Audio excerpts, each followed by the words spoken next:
আপনি হয়তো এমন একজন মানুষ যে নিজের পুরোটা দিয়ে কাউকে ভালোবেসেছিলেন, কখনো তাকে ঠকানোর কথা স্বপ্নেও ভাবেননি। দিনের পর দিন তার মন ভালো করার জন্য রাত জেগে কথা বলেছেন, নিজের হাজারো কষ্ট লুকিয়ে শুধু তার মুখে হাসি ফোটাতে চেয়েছেন। তার যখন খারাপ সময় যাচ্ছিল, আপনিই ছিলেন একমাত্র মানুষ যে ছায়ার মতো পাশে দাঁড়িয়েছিলেন। কিন্তু এত কিছুর পর শেষটা কি হলো? সে আপনাকে খুব শান্ত গলায় বলল, তুমি মানুষ হিসাবে খুব ভালো, কিন্তু এই কিন্তু শব্দটা যে কতটা ভয়ানক তা শুধু সেই জানে যে এটা শুনেছে।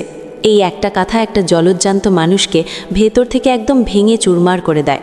আর সব থেকে বেশি কষ্ট তখন লাগে যখন আপনি দেখেন যে মানুষটার জন্য আপনি সব ছেড়েছিলেন, সে এখন দিব্যি সুখে আছে এমন একজনের সাথে যে তাকে বিন্দুমাত্র সম্মান দেয় না। তখন নিজের মনের ভেতর শুধু একটা প্রশ্নই বারবার ঘুরতে থাকে, আমি কি তবে একটু বেশিই ভালো ছিলাম, নাকি এই ভালো হওয়াটাই ছিল আমার জীবনের সবথেকে বড় ভুল? আজকের এই ভিডিওটা আপনার জীবন দেখার দৃষ্টিভঙ্গি পুরোপুরি বদলে দেবে। আপনি বুঝতে পারবেন আসলে কেন মেয়েরা অনেক সময় ভালো মানুষদের ছেড়ে ওই তথাকথিত খারাপ বা বেপরোয়া ছেলেদের দিকেই বেশি ঝুঁকে পারে। ভিডিওর ভেতরে আমি কিছু গুরুত্বপূর্ণ বিষয় শেয়ার করব যা আপনার চোখ খুলে দেবে।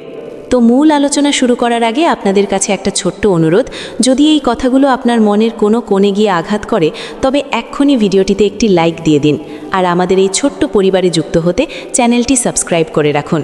আপনাদের একটা লাইক আমাকে অনেক উৎসাহ দেয়। আসলে আমাদের এই পৃথিবীর সবথেকে বড় ট্র্যাজেডি কি জানেন? খারাপ মানুষগুলো কখনো একা থাকে না। যত কষ্ট আর একাকিত্ব সব যেন ভালো মানুষদের জন্যই তোলা থাকে। এর একটা বড় কারণ হলো ভালো মানুষরা খুব সহজেই অন্যের খুশিকে নিজের খুশি বানিয়ে ফেলে। তারা মনে করে আমি যত বেশি দেব, আমি যত বেশি স্যাক্রিফাইস করব, সামনের মানুষটা আমাকে তত বেশি ভালোবাসবে। কিন্তু ভাই, বাস্তবতা একদম উল্টো। আপনি কাউকে যত বেশি দিতে যাবেন, সে তত দ্রুত আপনাকে সস্তা মনে করা শুরু করবে। এটাকে বলে টেকেন ফর গ্রান্টেড নেওয়া। মানে সে ধরে নেয় যে আপনি তো আছেনই, আপনি কোথাও যাবেন না। সে আপনার গুরুত্বটা বুঝতেই পারে না, কারণ আপনি তাকে সেই সুযোগটাই দেননি। অনেকেই প্রশ্ন করেন, কেন ভালো ছেলেরা ধোঁকা খায়? এর উত্তরটা আসলে আমাদের মনস্তত্ত্বের গভীরে লুকিয়ে আছে। আমাদের মানুষের মস্তিষ্ক খুব অদ্ভুতভাবে কাজ করে। যে জিনিস আমরা খুব সহজে হাতের নাগালে পেয়ে যাই, তার প্রতি আমাদের কোনো আকর্ষণ থাকে না, তার কদর আমাদের কাছে কমে যায়। আর যা পেতে আমাদের ঘাম ছুটে যায়, অনেক পরিশ্রম করতে হয়, সেটার প্রতি আমাদের টান বাড়ে। আপনি যদি 24 ঘন্টা তার জন্য অ্যাভেলেবল থাকেন, সে যখনই ডাকবে তখনই হাজির হন, তবে সে কখনো আপনাকে মিস করার সুযোগই পাবে না। আর সত্যি বলতে, যাকে মিস করা যায় না, যার অভাব অনুভব করা যায় না, তার প্রতি কখনো গভীর ভালোবাসা বা টান তৈরি হয় না। আপনি হয়তো ভাবছেন আপনি তাকে অনেক সময় দিয়ে তাকে খুশি করছেন, কিন্তু আসলে আপনি আপনার নিজের ভ্যালু বা দাম কমিয়ে ফেলছেন। এবার একটু খেয়াল করে দেখুন, ওই তথাকথিত খারাপ ছেলেরা আসলে কি করে। তারা কিন্তু খুব একটা প্রেডিক্টেবল হয় না। মানে আপনি বুঝতেই পারবেন না সে পরের মুহূর্তে কি করবে। আজকে সে হয়তো আপনাকে আকাশ ছোঁয়া ভালোবাসা দেবে, তো কালকে আবার একদম পাত্তা দেবে না। পরশু হয়তো হুট করে আবার ফিরে আসবে। এই যে একটা অনিশ্চয়তা বা রোলার কোস্টার রাইড, এটাই মেয়েদের মাথায় এক ধরনের নেশা তৈরি করে দেয়। সে তখন অবচেতন মনেই ওই ছেলেটার মনোযোগ পাওয়ার জন্য ছটফট করতে থাকে। সে ভাবে, কেন সে আমাকে কাল পাত্তা দিল না? আমি কি কিছু ভুল করেছি? এই ভাবনাগুলোই তাকে ওই ছেলেটার প্রতি আরও বেশি আসক্ত করে তোলে। অনেকে এটাকে ভালোবাসা মনে করে ভুল করে, কিন্তু আসলে এটা ভালোবাসা না, এটা একটা সাইকোলজিক্যাল ট্র্যাপ বা মানসিক ফাঁদ। ভালো ছেলেরা এখানেই সব থেকে বড় ভুলটা করে বসে। তারা ভাবে, আমি যদি আমার সবটুকু উজাড় করে দিই তবে সে আমাকে কখনো ছেড়ে যাবে না। কিন্তু আসল সত্যিটা হলো, যে পুরুষ নিজের সব কিছু বিলিয়ে দেয়, সে আসলে নিজের সম্মান আর ব্যক্তিত্ব হারিয়ে ফেলে। মানুষ সবসময় সেই জিনিসকেই বেশি শ্রদ্ধা করে যার একটা নির্দিষ্ট সীমানা আছে। আপনি যখন নিজের কোনো বাউন্ডারি রাখেন না, যখন আপনি তার সব অন্যায় আবদার হাসি মুখে মেনে নেন, তখন সে আপনার ওপর আধিপত্য বিস্তার করতে শুরু করে। ভালোবাসা টিকে থাকে পারস্পরিক শ্রদ্ধার ওপর। সেখানে যদি সম্মান না থাকে, তবে সেই ভালোবাসা একসময় বিষ হয়ে দাঁড়ায়।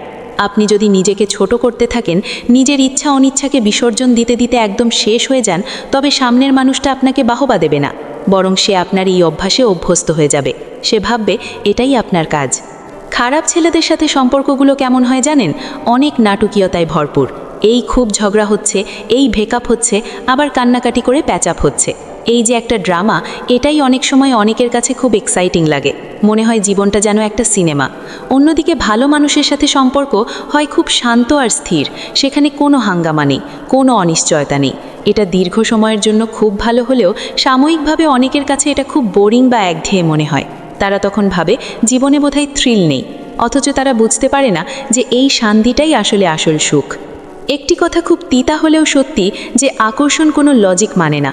আপনি হয়তো পৃথিবীর সবথেকে পারফেক্ট মানুষ, আপনার কোনো খুঁত নেই, আপনি হয়তো সুশিক্ষিত, ভালো চাকরি করেন এবং মানুষ হিসাবেও দারুণ, কিন্তু আপনি যদি সামনের মানুষটার ইমোশন বা আবেগগুলোকে নাড়া দিতে না পারেন, তবে সে একসময় অন্য কারো দিকে চলে যাবেই। এটাই নিষ্ঠুর বাস্তবতা। যে মানুষটা সবসময় ছায়ার মতো পাশে থাকে, তার অভাব কেউ কখনো টের পায় না। কিন্তু যে মানুষটা সহজে ধরা দেয় না, যার একটা ছোট্ট মেসেজ পাওয়ার জন্য চাতক পাখির মতো চেয়ে থাকতে হয়, তার ওই সামান্য মনোযোগটুকু অনেক বেশি মূল্যবান হয়ে বাড়ায়। সে আপনাকে ছেড়ে চলে গেছে কারণ আপনি খারাপ ছিলেন না, কিংবা আপনি বোরিং ছিলেন না, আপনি শুধু তার জন্য খুব সহজলভ্য ছিলেন। আপনি তার জীবনের একটা সুন্দর অপশন হয়ে গিয়েছিলেন, কিন্তু প্রায়োরিটি হতে পারেননি। আপনি যদি নিজেকে নিজে গুরুত্ব না দেন, তবে এই দুনিয়ায় কেউ আপনাকে পাত্তা দেবে না। আপনি যদি নিজের চারপাশে একটা দেওয়াল বা বাউন্ডারি তৈরি না করেন, তবে মানুষ আপনাকে ব্যবহারই করে যাবে। তারা ভাববে আপনাকে যা ইচ্ছা বলা যায়, আপনার সাথে যা ইচ্ছা ব্যবহার করা যায়। আপনি তো ছেড়ে যাবেন না, এই ধারণাটাই আপনাকে তাদের চোখে ছোট করে দেয়। তাই আজ থেকে নিজেকে একটু বদলে ফেলুন। একদম সবসময় সবার জন্য অ্যাভেলেবল থাকবেন না। নিজের একটা আলাদা জগৎ তৈরি করুন। নিজের কাজ, নিজের স্বপ্ন আর নিজের লক্ষ্যের ওপর ফোকাস করুন। যখন আপনি নিজের জীবন নিয়ে ব্যস্ত থাকবেন, যখন আপনি নিজেকে উন্নত করবেন, তখন মানুষ আপনার সময় পাওয়ার জন্য অপেক্ষা করবে। নিজের ব্যক্তিত্ব আর সম্মানটা সবার আগে রাখুন। কেউ যদি আপনাকে অসম্মান করে, তবে সাথে সাথে তাকে বুঝিয়ে দিন যে এটা আপনি মেনে নেবেন না। মনে রাখবেন, মানুষ আপনাকে ততটুকুই সম্মান দেবে যতটুকু আপনি দাবি করবেন।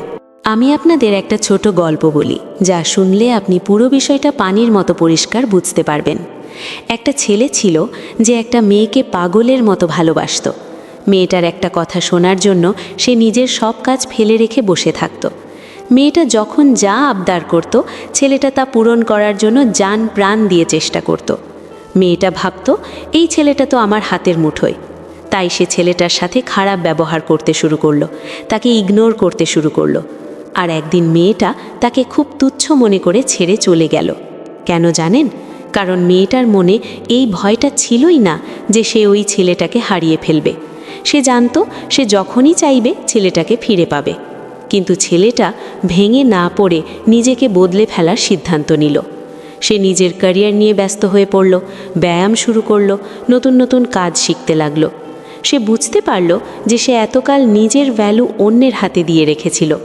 কয়েক মাস পর যখন ছেলেটা নিজেকে সম্পূর্ণ বদলে ফেলল, তখন হুট করে ওই মেয়েটাই আবার তাকে সোশ্যাল মিডিয়ায় দেখল। সে দেখল ছেলেটা এখন কত কনফিডেন্ট, কত সুখী। তখন মেয়েটাই আবার ফিরে আসতে চাইল। কিন্তু ততক্ষণে ছেলেটা শিখে গেছে যে নিজের সম্মান সব থেকে উপরে। সে আর ফিরে তাকালো না। এই গল্পটা থেকে আমাদের শেখার অনেক কিছু আছে। আপনি যতদিন খুব সহজ থাকবেন, মানুষ আপনাকে ফুটবল বানিয়ে খেলবে। যেদিন আপনি নিজেকে দামি করে তুলবেন, সেদিন মানুষ আপনাকে সম্মান করতে শিখবে। মেয়েরা কেন খারাপ ছেলেদের বেশি ভালোবাসে, এই প্রশ্নের উত্তর আসলে ওই রহস্য আর নিজের প্রতি আত্মসম্মানের মধ্যে লুকিয়ে আছে। আপনি যদি নিজের ক্যারিয়ার এবং পার্সোনালিটি নিয়ে সচেতন হন, তখন দেখবেন আপনার ওই তথাকথিত ভালো মানুষ ইমেজটাই সবার কাছে আকর্ষণীয় হয়ে উঠছে। তবে সেই ভালো মানুষটা হতে হবে মেরুদণ্ড শক্ত রেখে। ভালোবাসুন, কিন্তু নিজের আত্মসম্মান বিক্রি করে নয়। কারোর জন্য স্যাক্রিফাইস করুন, কিন্তু নিজেকে বিলিয়ে দিয়ে নয়। এই পৃথিবীতে সবথেকে আকর্ষণীয় জিনিস হলো এমন একজন মানুষ যে নিজের গোল বা লক্ষ্যের দিকে ফোকাস করে এবং নিজেকে সম্মান করতে জানে। যেদিন আপনি সত্যিই নিজেকে ভালোবাসতে আর সম্মান করতে শিখবেন, সেদিন থেকে মানুষ আপনাকে হারানোর ভয় পাবে। তারা বুঝবে যে আপনি সস্তা নন। আপনাকে পেতে হলে তাদেরও যোগ্য হতে হবে।